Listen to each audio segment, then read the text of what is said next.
Welcome to the Better Than Yesterday Everyday Podcast, where we cover anything related to behavior change that will increase your long-term wellness and happiness. And now, here are your hosts, personal trainer and RNs, Matt and Jenna Lane. What is happening, ladies and gentlemen? Welcome back to the Better Than Yesterday Everyday Podcast. My name is Matt. And I'm Jenna. Today we have somebody on that was suggested by a fantastic good friend of mine. That'd take a bullet for this man.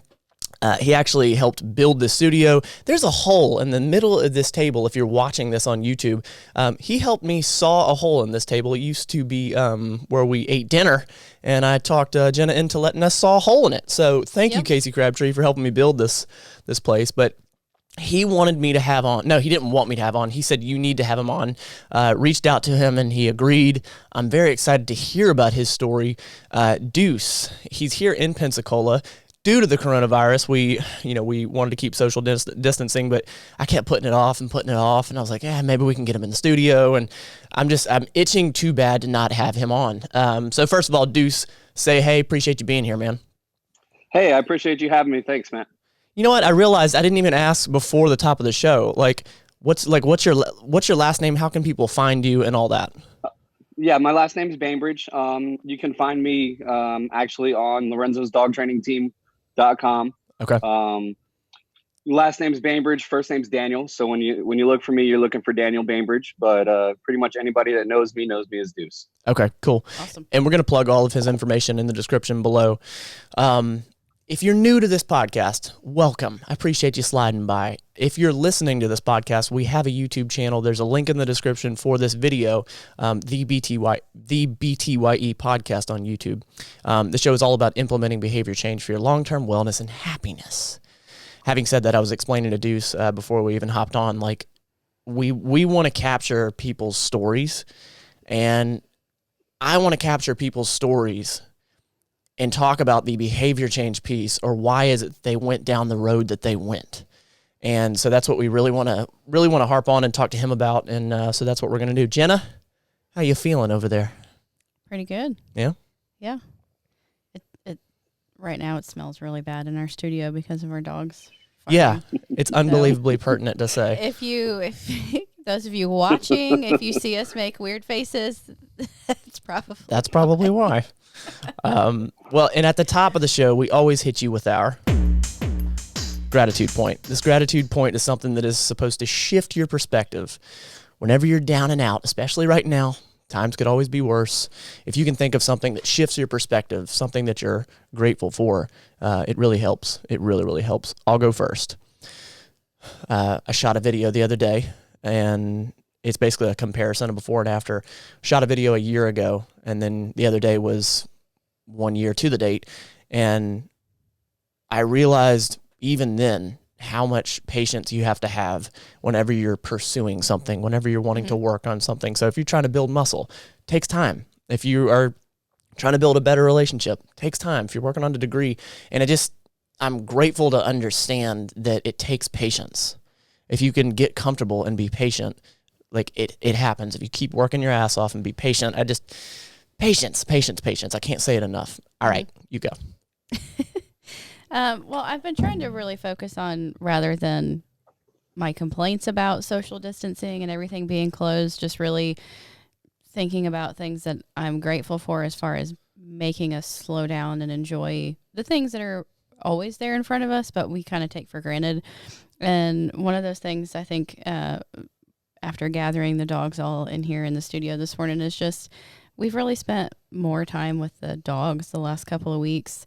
And not that we don't normally, but we've been doing extra things and been hanging out with them, and they're such cool dogs. Yeah, and you've had that gratitude point not too long ago, but I agree with you that it's been a little different now. You're right. Yeah. You're so right. Yep. And I think it's mainly because they're like, what in the hell are you still doing home? You haven't left in weeks. Yeah. What the hell's wrong with you? So I think that's really why it is. Yeah. Yeah, Deuce, if you have a gratitude point, hit us with it. If not, no biggie. I absolutely do.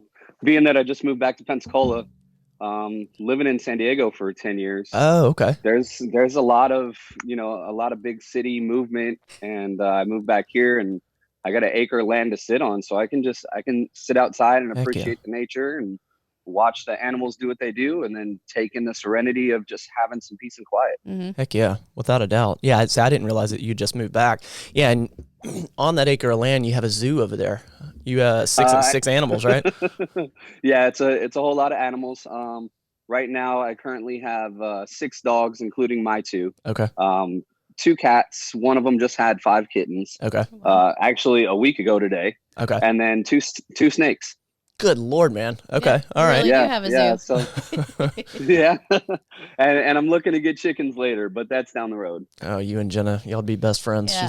I've been wanting chickens forever. Yeah. How do you do that? You can't do that in a residential neighborhood, though. Yeah, our HOA is pretty strict. I think we would get in trouble. I don't think we could pull that off.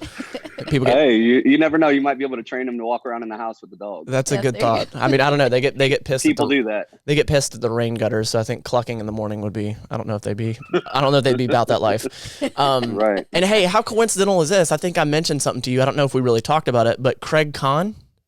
Yes. He's like a dear friend of ours. And did you just train 2 of his dogs? So I actually, I had Day here for a week. Okay. And she hung out with me for a week so I could kind of get her jump started into training. Okay. And currently I have his young pup, Taman, and he's here for 4 weeks with me. Wow. So we're going to hang out, and he's going to learn all the obedience stuff and just really make things a little bit happier for him. Not that he's not happy. He's just wild. Sure. Yeah. You know, he's a little wild puppy. That's all. Okay, cool. Yeah, good people. Actually, I just got a message from Craig about an hour ago. Yep. He's awesome. We've known each other for years. He and I went to nursing school together. We've all worked together. So yeah, small world. Yep, love him. Yes, very much. Love him to death. So I think it's pertinent to sort of start, like, what is your backstory, and then how did you get into dog training? Like, what brought you to that? Okay. So, let's see, 18 years old, I graduated high school and joined the military. Okay. Military brought me to Eglin Air Force Base, at which point that's how I ended up here in Pensacola. So from there, I did aircraft mechanics in the military for 6 years, got medically retired, and then I ended up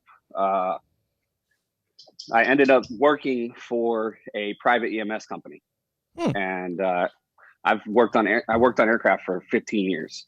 Wow. I've been a dog lover my whole life, and a good friend of mine went to dog training school, and he came home. I was like, man, I want you to help me, get my dogs some obedience and help them calm down, stuff like that. And he actually walked in the door and he watched me work with my dogs over a couple weeks, and he said, dude, you're a dog trainer. What are you doing? I was miserable in my job, even though I was on call. As a flight, I worked for a flight EMS company. Okay. So I'd only work 4 hours a day if I wasn't, on call working. Okay. So, I had a lot of time, but I had no freedom because I had to stay within an hour of everything. Yeah. And he's like, I'm an independent business owner. I make my own schedule. I do my own things. When and where I want to go, I go. Okay. And I was like, man, that sounds like a great gig. And I get to play with people's dogs all day. I'll take it. Heck yeah. Awesome. Yeah. Where did you, because for anybody that's listening that doesn't know, where do you go to school for dog training? It's not I feel like it's not a common thing. No, it's definitely not a common thing. I mean, there are quite a few different dog training companies, I would say, out there. But Lorenzos Dog Training Team is really trying to set the professional precedents for dog training. So we go up to Cleveland, Ohio, and we spend 4 weeks in Cleveland, Ohio, and it's very rigorous based training. We eat, sleep, and train dogs. Okay. There are some days where we're working 12, 14-hour days if that's what we want to do. Right. Because our success all depends upon us. Yeah. So we get what we put in it. Okay. Makes sense. So we spend 4 weeks there, and then we have a team. So the team is able to support us as we come back out into the field and say, okay, these are the things that we need to do, and teach you how to, go help people with their dogs. Okay. and now we have a lot of personal growth that we have to go to. Sure. You know, a lot of us don't have like sales backgrounds or dog backgrounds other than, hey, I had a dog my whole life, you know, so they explain to you how to understand the dog, how to read the dog, how to understand the people and teach the people, which is ultimately the hardest part. Yep. Yeah. Training the dogs is the easy part. It's training the people to do the things they need to do. That's, you know, tricky sometimes. Yeah. And that's, I'll be honest, that's probably been one of the biggest things that's been ringing in my head of the questions that I wanted to ask is, you know, for anybody that doesn't, well, first of all, hit me with this. What do you think the most misunderstood thing about like a family pet? Well, let's just say a dog. Wait, do you train anything other than dogs or just dogs? So I've started trying to work a little bit with my cats. Okay. And it's funny because there's a lot of real striking similarities. Now, I know Lorenzo himself, he's trained big cats and he's worked with, I think he's worked with crocodiles and stuff like that. So he's done some pretty intense stuff from what I understand. Okay.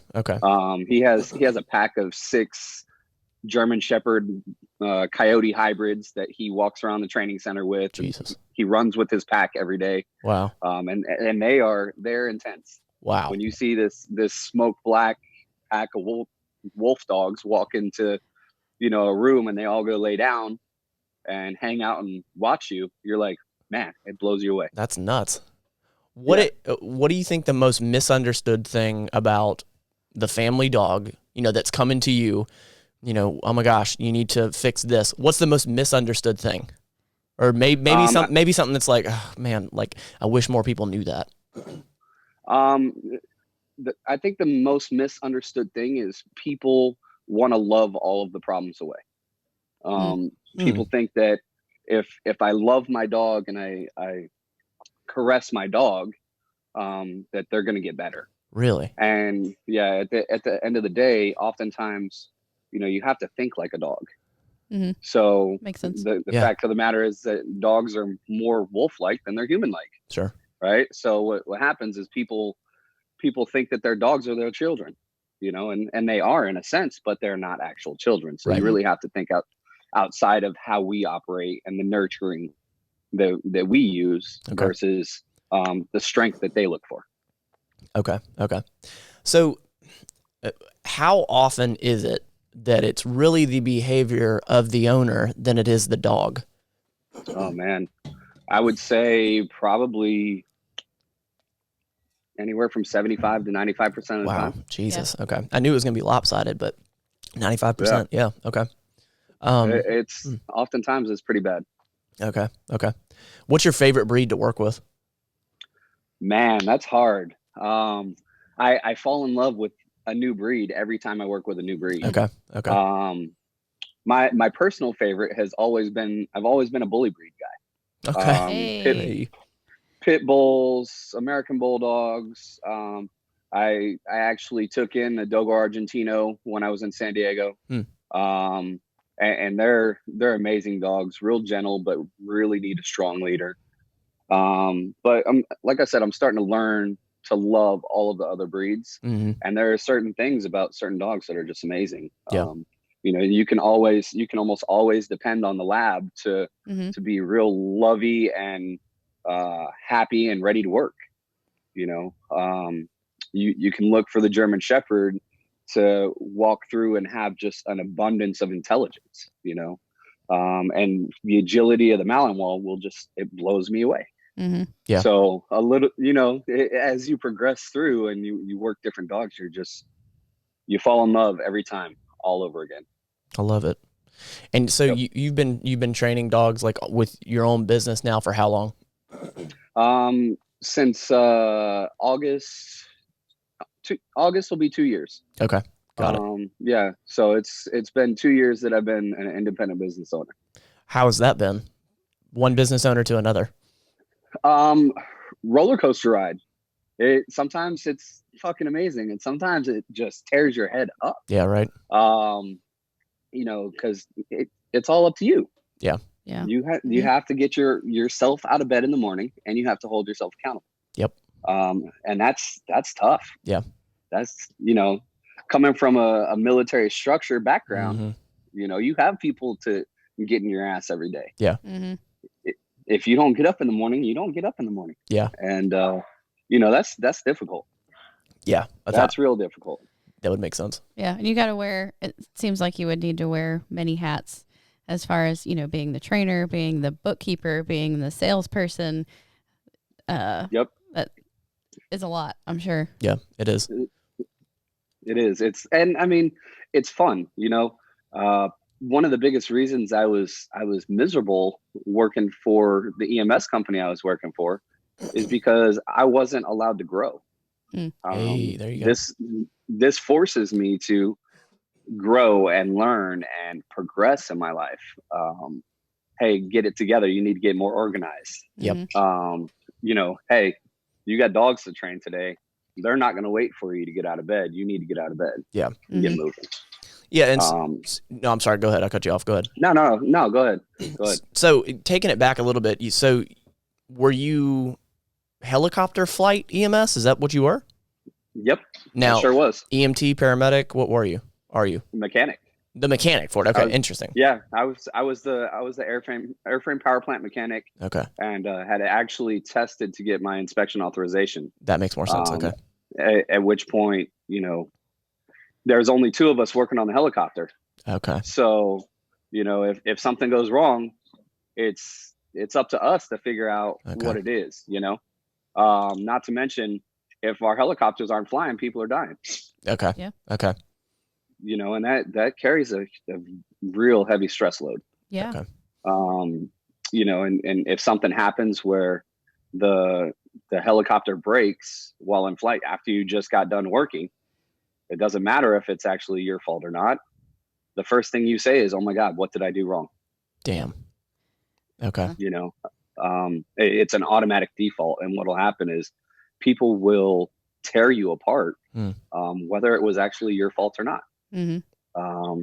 You know, what did you do wrong before you even get an opportunity to do what you need to do? And sometimes, you know, you got people asking you to work outside the lines, at which point, you know, you stand your ground because you have the protocols behind you. But at the same time, like I said, people are dying if they're not flying.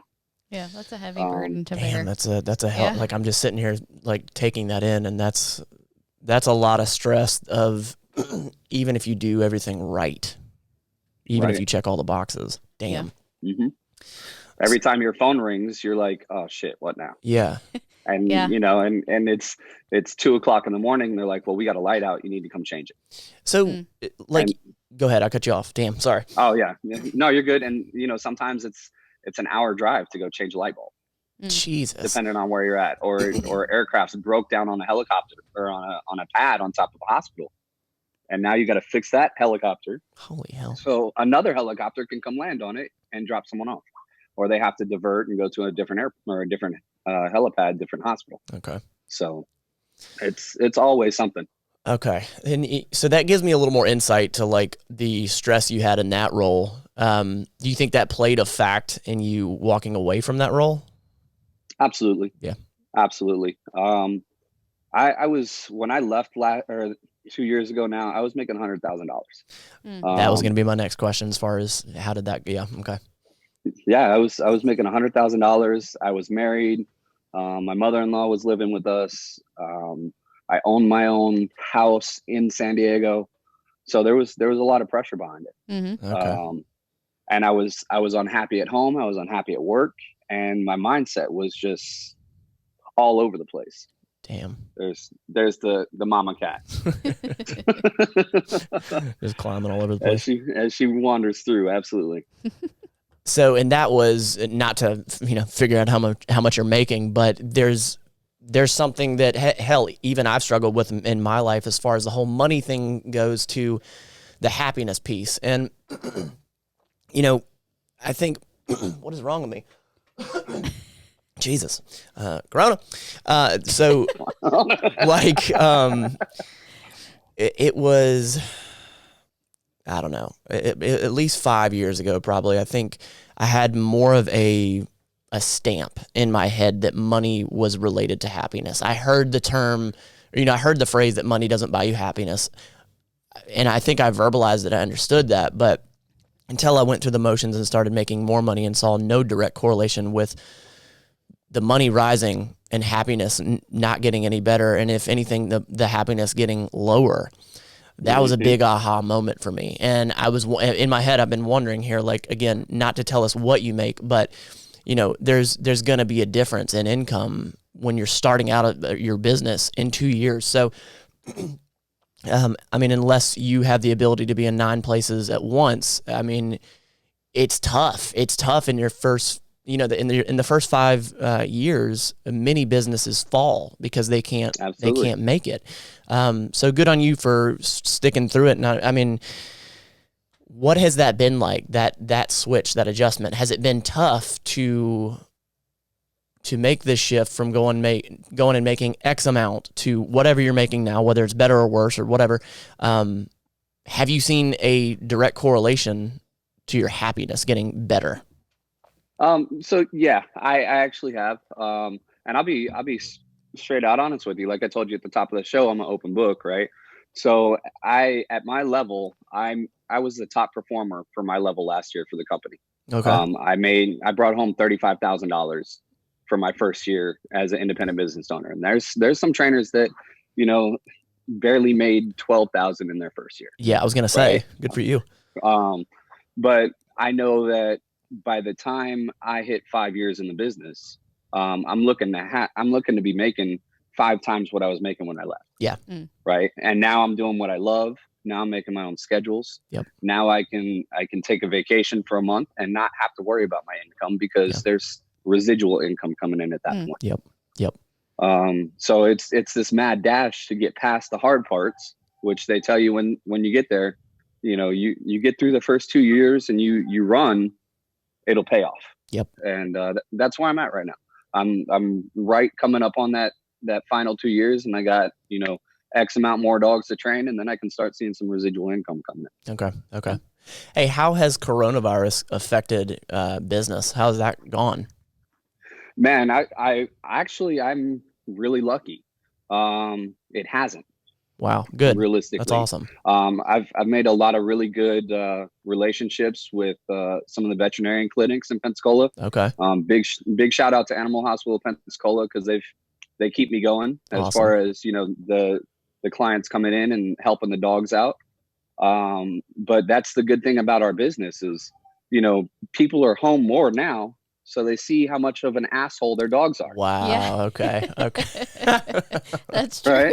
Right? So then they call us and they're like, "Hey, we got a problem. Okay. I need you to come help us out." Okay. So I've actually been really blessed with that, and I've been able to really enjoy continuing to work. Good. Awesome. Good. So my question is, how does your program work? And the reason why I ask.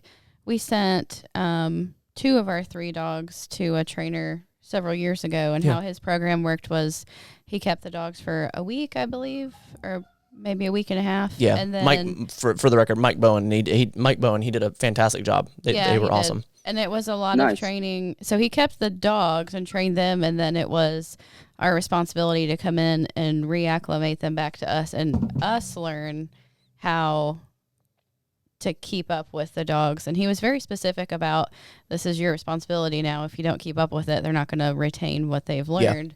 Yeah. Is that a kind of a similar setup for you, or how does that work? Kind of. So it all starts with an evaluation. And I go out and I determine, hey, what does this puppy need versus that puppy, right? Okay. Some puppies will come stay with me for a couple weeks. Some puppies will train completely in the home. But it's the same thing he told you guys.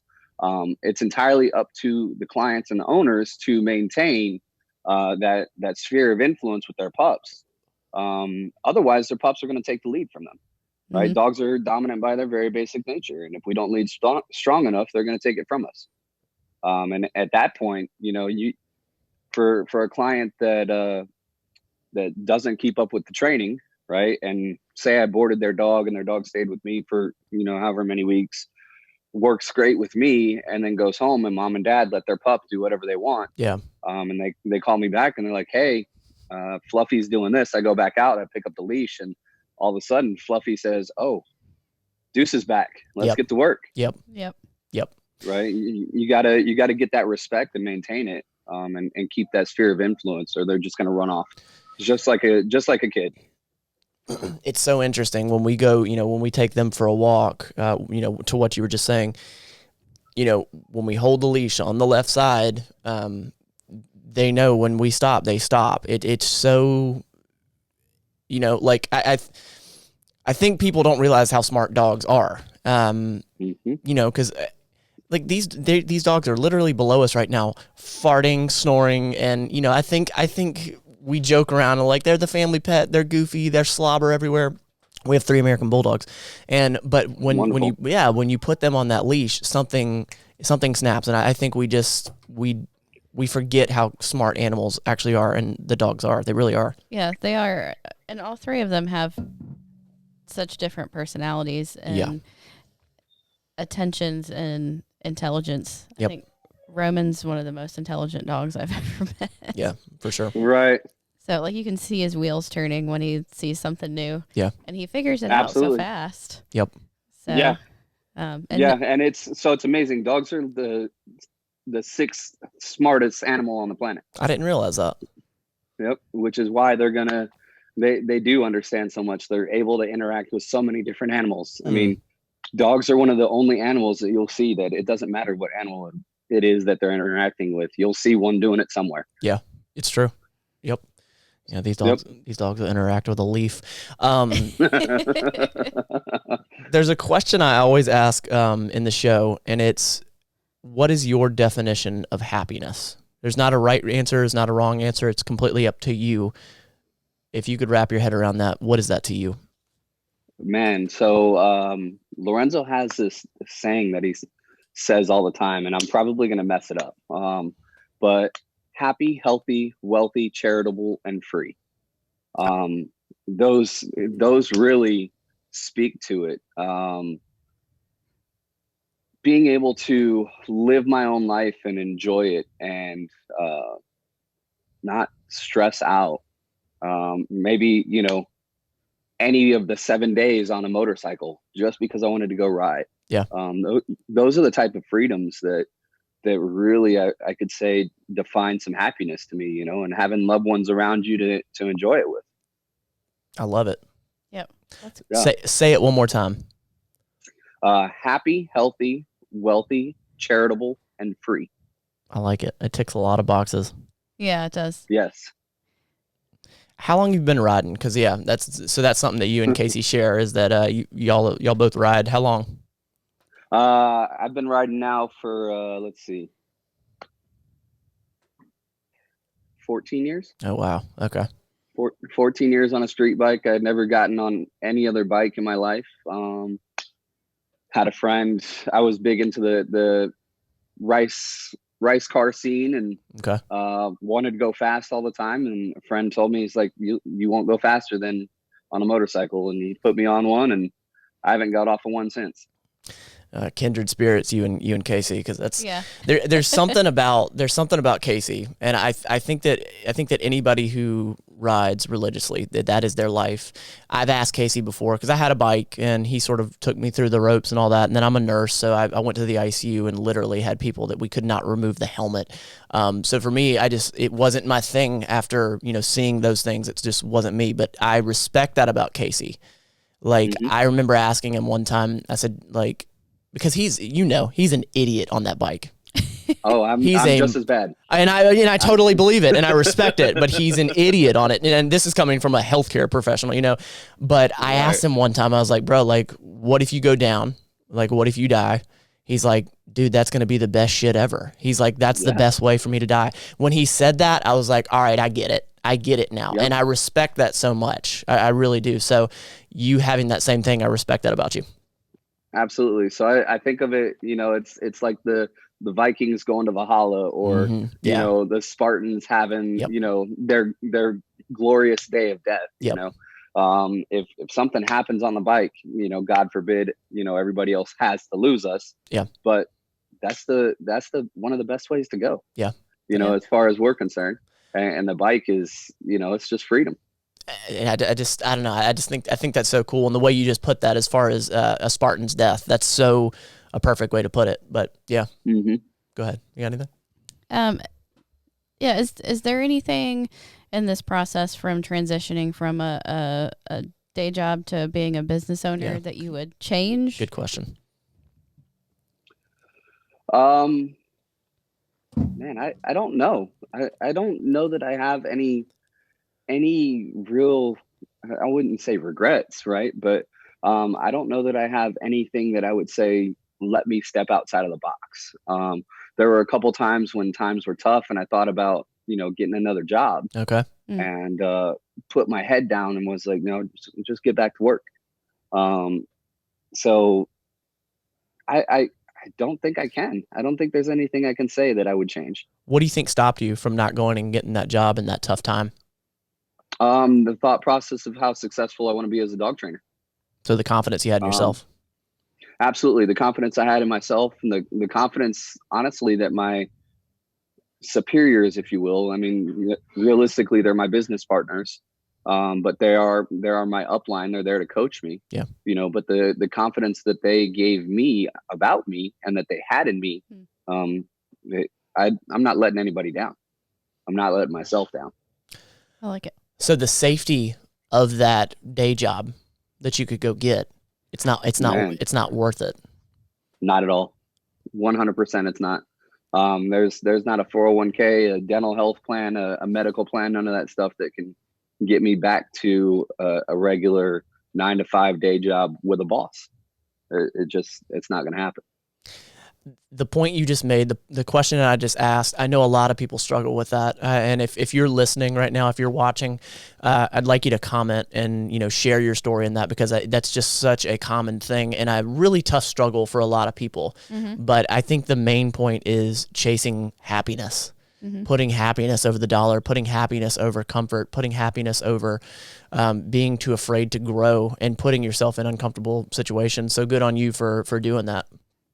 Thanks. I appreciate it.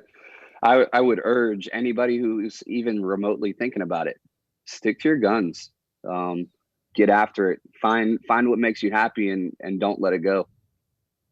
Damn, that was perfect. That was perfect. Yeah. Perfect. You got anything? No, just thinking about, quitting your day job with that security must be kind of terrifying. Yeah. Oh, it took me 6 months to make the jump. Really? I'm not going to lie. Sure. Yeah. I didn't actually decide to make the jump until my wife and I decided to split. Because at that point I told myself, I was like, hey, at least now if I'm sleeping under a bridge, it's just me and my dog. Yeah. I love it. As kind of terrifying as that can be. Yeah. But the home life and the decision to split was so god awful that, living under a bridge in my van didn't seem that bad to me. Yeah. I like you use that potentially just life-changing detrimental event to push yourself forward rather than moving backwards. 100%. Well, and so what I see there, the philosophical Matt, what I see there is such a perspective shift, like in a really rough time. I mean, a divorce is a hell of a thing. You can go that opposite direction, what you were just saying, go towards bad or whatever, but taking it another way and realizing like, shit, like I could still be stuck in that, but I'm going to go for that. So good for you, man. Thanks. Yeah. That whole kind of time and that decision to become a dog trainer was a real big time in my life. Cause I had a lot of negative things happening all at the same time. Did anybody tell you not to do it? Oh, all kinds of people. Really? I had more people tell me not to than people to encourage me. And, I can't think of the book that I read, but there's a book that talks to making these kind of journeys where you have what are called your silent giants. And these are the people that are close to you. They're worried about your security and your safety and your well-being, but they're going to discourage you from following your dreams. And it's really crazy to kind of watch it all manifest. because people like my mom, people like some of my best friends were like, what are you going to do? What else are you going to do? There you go. You know, and that's a story that Lorenzo tells all the time is growing up he's been training dogs since he was, 6 years old, hiding the dogs from his mom. And when he got to the point where he decided he was going to make it a career, his mom was telling him, you're going to tell everybody you're going to be a veterinarian. No one's going to trust, that being a dog trainer is going to be the best, profession. And he says that everyone always said, well, what else are you going to do? And it's like, train dogs. Yep. I'm going to train dogs and I'm going to train dogs. And there's no other option. It's so common. Like it's unbelievably common for the closest people in your life to, I honestly believe it comes from a place of love because I've had it in my life. Yeah, I think they mean well. It's not like, oh, screw you, I want to put you down. It's they worry for your well-being. They worry for, you're going after something that's not comfortable, that's not typical, that doesn't have a 401k, that doesn't have the boss, that doesn't have those things. So it looks scary for, say, a parent or for someone that's close to you. But what they don't realize is they're actually, I don't know, I'm weird. For me, it makes it easier, but I think for a lot of people, it makes it tougher. It makes it tougher for that person to be like, well, damn, the closest people I have are telling me I shouldn't do it. Again, I'm kind of different. I love that shit. I love... Yep. I love when tell me I can't do it. Tell me I'm gonna fucking do it. Tell me I can't. Oh God. That's yeah. So if you're listening and you're going through that, listen to this story and take it and know that if anybody is quote unquote holding you down, you gotta listen to your heart and you gotta chase what you want. You gotta pull what you want to you. Yeah. Yeah. I've learned the hard way. Go ahead, Jenna. Oh, I was just gonna say I've learned the hard way with Matt. He's that person who takes the naysayers and determines that he's going to do something just to prove somebody wrong. So whenever he comes to me with an idea, whether I think it's good or not, I'm always like, okay, well, try it. Well, and I will say that I will only do that if it's something that I truly want to pull to me. It's not just like, all right, screw all y'all, but you can bet your ass that if there is somebody that's saying that gives me just a little bit more fire. Yeah. That's always fuel to Matt's fire. So I'm always careful. Yeah. Not say like, oh, I don't think you should do that or you can't do that. Shit, your answer is yes to everything now. I'm like, really? You want me to do that? I love it. I've learned it's just as important for the self-talk because we're gonna tell ourselves, man, I don't know if I can do this. So watching a lot of podcasts and YouTube videos in the morning, that's the first thing I do is get up and put a YouTube, some sort of positive push in the morning to tell me, hey, you can do this. Keep your ass moving. I used to run to David Goggins. I was running 6 miles at one point to David Goggins and just put it on in the headphones and I'm off. Yep. That's a bad motherfucker. That's who I want to be. Yep. That's a bad. Yeah. If you guys are listening and you don't know, David Goggins, he's a hell of a human being. He has a book called Can't Hurt Me. Can't Hurt Me. I listened to that book 3 times. Incredible book, incredible story. If you think you have shit rough, listen to that book and come back because that's what an incredible story. And so that was something I was going to ask you. Negative self-talk. Have you ever struggled with that? A whole bunch. Really? I grew up the kid that moved, was always the new kid at school. I went to 3 different high schools, 4 different elementary schools, 2 junior high schools. God dang. I was always the new kid. So, and I had real low self-esteem for a long time. No shit. And I'm sure that's probably what contributed to the fall of my, go figure, 3rd marriage. Okay. But it was the negative self-talk. You can't do this. For 10 years, I said I wanted to open a bike shop. And I would rationalize to myself, well, you're in San Diego. There's, a million bike shops out here. You can't do this. Yeah. And I had friends. I had a friend that was an independent business owner, and it took me a while to realize that what he was saying, but he's like, just do it. He's like, there's no process to it. You're overthinking it. Just do it. Yep. And it blew my mind. So once I started changing the self-talk, I started seeing the difference in the results of myself. I had to write that down because I'm going to create a little piece of content out of that. That's perfect, what you just said. And so the negative self-talk, like have you found that that's gotten better since you've gone towards the uncomfortable piece, starting the business? Holy shit, I'm making less money now. I don't have that 403B and all that shit. Like, have you seen that the self-confidence has gone up the more that you've gone towards being uncomfortable? Absolutely. Absolutely. Get comfortable being uncomfortable. There you go. Yep. I definitely have. I mean, all the way up until my divorce, what really snapped me out of my marriage was I realized I was thinking about killing myself. No shit. And that I couldn't go back to that. I was like that as a kid, and the fact that I was just willing to put off everybody else's feelings and how it would affect them with my selfish actions. Mm-hmm. I had to find a way away from that. So I knew it was unhealthy, and that led me down the path of where I am now. Hey, Okay. this can't get much worse. If you're really thinking about taking your own life, then you're in the wrong place. You're doing the wrong thing. So go a different way. Yep. Stop being insane. Stop doing the same thing, expecting different results. So, I mean, you're really hitting a chord with me here 100%. I totally agree with you. And it makes me think to myself, you said you listen to David Goggins, you listen to podcasts, books. It seems like you've, done a lot of self-education. I think for a lot of people, self-education is a really tough thing. And I don't think it's taught in schools a lot. Mm. I think we're told in school, you need to read this history book because you have this test. But when people get out of school, they stop self-teaching. And I think that it can be built way up to what self-teaching really is. And I think that if you find a credible source or somebody that's been through a hell of a story to motivate you or to give you that perspective, such as David Goggins or whatever, how much of that have you done and how much of that has helped? So you said you listen to a YouTube video almost every morning. Like, Yep. Why did you do that? Why did you start doing that? So I did that because Lorenzo always, the day you walk into the training center in Cleveland, Ohio, he tells you this is a personal growth business with a compensation plan. Damn.